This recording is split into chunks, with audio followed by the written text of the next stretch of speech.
Good Tuesday morning. I'm Father Steve from St. Bridget's Hermitage, and this is Moments with the Master.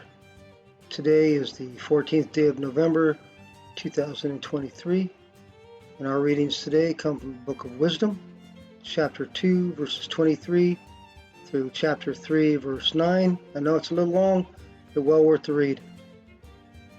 Psalms 34, verses 2 through 19, and also the Gospel according to St. Luke, chapter 17, verses 7 through 10. All right, folks, and as always, that gentle prod, keep up on your prayer life, keep up on your scripture reading. Spend your time in practical Christianity. Like I tell you, be nice to those people on the road. Open up the door. Be kind. It's not that hard, folks. And as the holiday seasons get closer to us, people get a little less loving, a little less kind. Let's go out there and show people that we're a little different. Today my reflections come from Psalms 34. And starting in verse 8, we read, "O taste and see that the Lord is good. Blessed is the man who takes refuge in him." Our psalmist is giving us a hint what we should do. Put our faith in the Lord. Give it a shot. Put your cares, put your needs, give them in the Lord.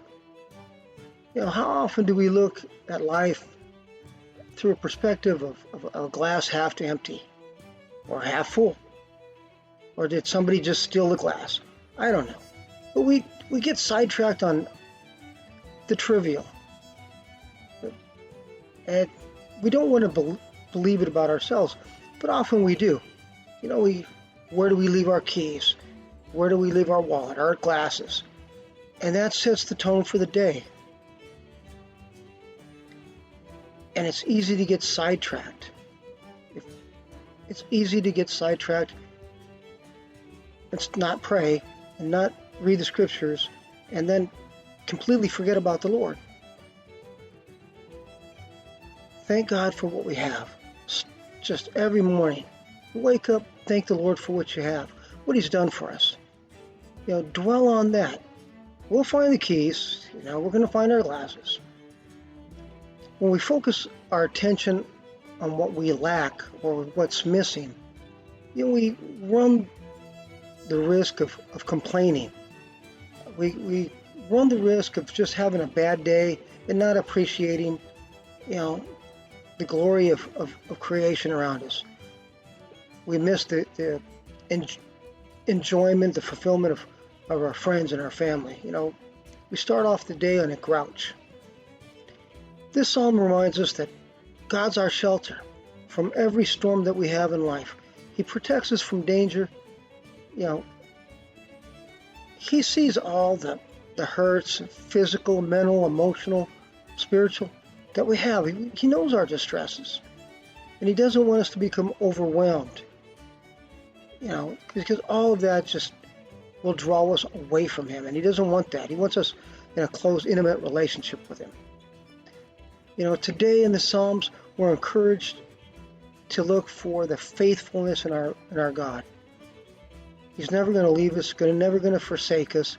In verse 7, we read, "The angel of the Lord encamps all around those who fear Him and deliver Him." Some days I know it's not going to feel that way. But sometimes when we feel the Lord least is when He's closest. God's faithfulness, His unchanging, His blessings, those are the things we need to focus on. And we have things to praise the Lord for.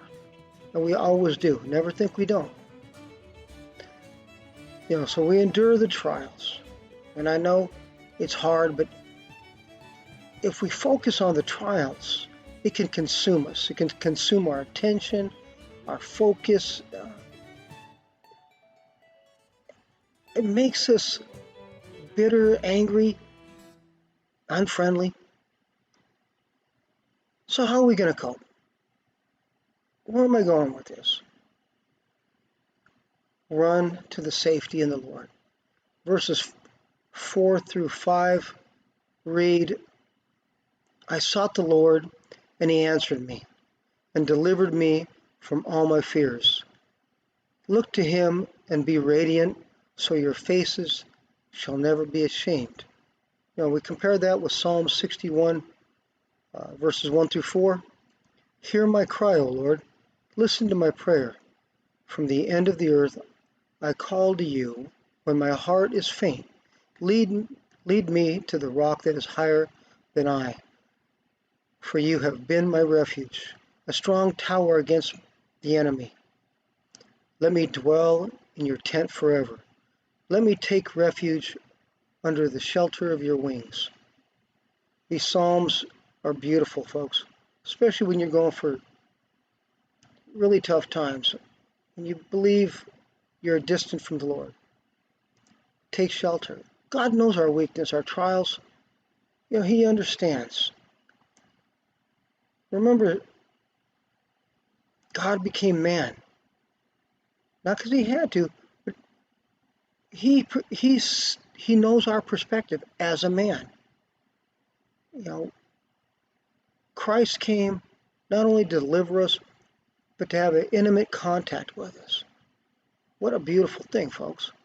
David writes in the Psalms, because he's recently been saved from a situation where death seemed likely. And yet he's full of praise for God. It seems that he's writing for us, for others who are suffering and afflicted, who may doubt God cares. So that the central theme of this psalm is in verse 8. Oh, taste and see the Lord is good. Happy are those who take refuge in him. Far too often we fail to recognize what a priceless treasure we have in God's divine word. We forget the power of the Holy Spirit that dwells within us. We forget the blessings of the sacraments. Folks, God's grace is sufficient. Remember God, he's going to be our standard. He's going to be our shield. In verse 11, it reads, Come, O children, listen to me, and I will teach you to fear the Lord. Now remember, for us believers, for those followers of Christ, fearing God is not terror, judgment. Our fear should be taken much more as reverence. Reverence in him, the great impact, in the way he greatly impacts our lives. Psalms continues later in verse 15 through 17. The eyes of the Lord are on the righteous. His ears are open to their cry. The face of the Lord is against the evildoer, to cut off the remembrance of them from the earth. When the righteous cry for help, the Lord hears and rescues them from all their troubles. Central focus of today is the Lord hears our cries. The Lord cares. The Lord will answer and deliver us. Yes, we're going to have to go through the fire. We might even have to get singed. But he's building us up. He's strengthening us. I've said over the years, God's only a far away as your next prayer. He knows what's going on in your life. I keep telling you that because sometimes and often I talk to people that they forget that he's there. He's waiting on you to make the call. Just like our parents. They're waiting to make the call, and they enjoy hearing from us. Proverbs 3:5 through 8 reads, Trust the Lord with all your heart, and do not lean on your own understanding. In all your ways acknowledge him, and he will make straight your paths. Be not wise in your own eyes. Fear the Lord and turn away from evil. It will be healing in your flesh and refreshment to your bones. The scriptures are so full of places where the God of our salvation wants to comfort us.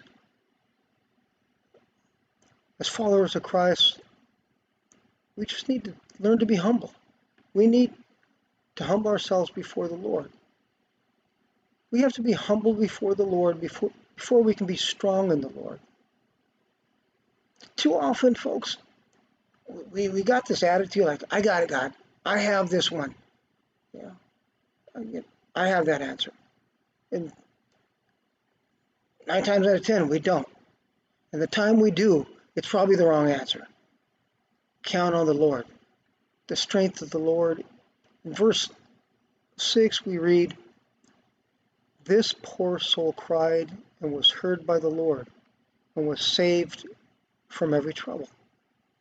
Not just some trouble, folks, but every trouble. It's amazing how hard-hearted, how hard-headed, how stubborn we can truly be when we veer off course.